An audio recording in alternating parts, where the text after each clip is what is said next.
Sorry, didn't have the mic on. I'll try it again. At 6:30, I think we should get started. I'll call the meeting to order. First on our agenda, we have a review on the Woodlawn expansion update with MKEC and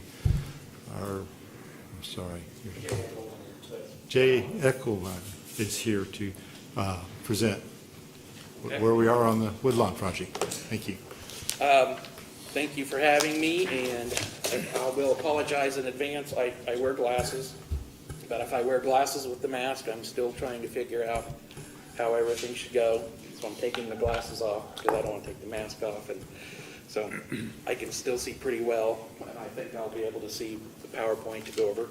I brought us a very short PowerPoint just to go over, and I know we've got some new bodies on the council since the project first started, and I was just going to give a recap of what the improvements are, or what we're going to expect when here soon when things get going, and when after the project's built, what the project's going to look like.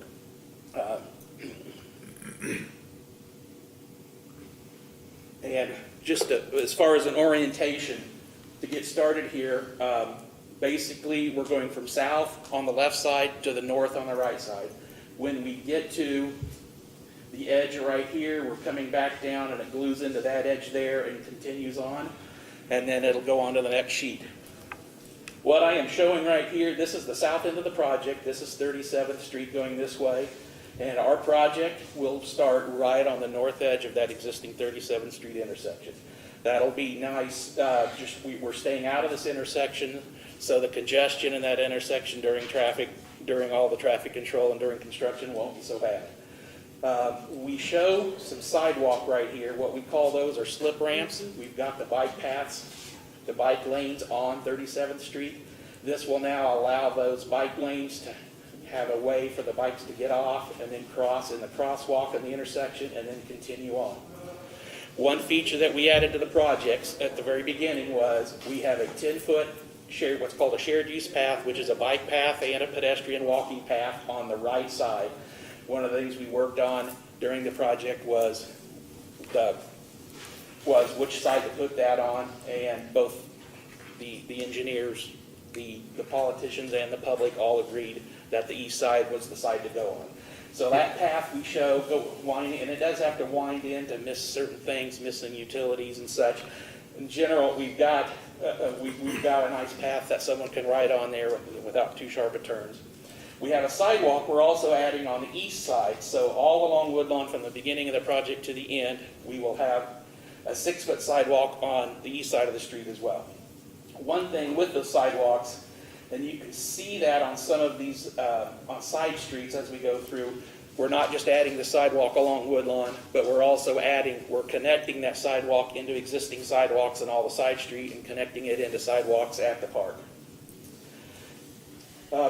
One thing it was decided during our concept phase is that the pavement would be a 5-lane pavement from the start of the project up until we get to the railroad tracks. And one option was, of course, to take the 5-lane on based off of our traffic numbers, this traffic study, and our traffic projections. We recognize we have to have 5 lanes up until we get up here to the railroad tracks, and after that it can turn into a 3-lane.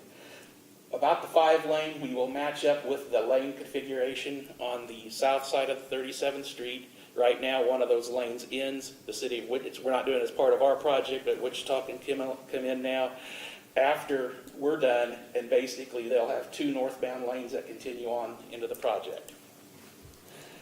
The 5 lanes do convert into 3, and how we're doing that is right here at 39th Street. That far right lane turns into a right turn only lane, and we'll mark it well enough to where people know they'll have to get over from the outside lane to the inside lane if they want to continue on north. But then these folks who are actually turning and slowing down will impede the straight through traffic. Similarly, coming southbound, we just begin the lane on the other side on the south side of the railroad tracks. The configuration here is our new pavement width. We will have 3 lanes, although we will have a median island to block out that turn lane across the railroad. That's a requirement of the railroad.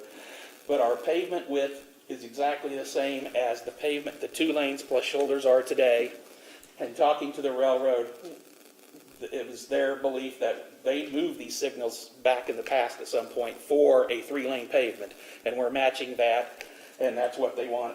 That's what they wanted to hear. So we won't have to move the gates and spend a lot of extra cost to replace those.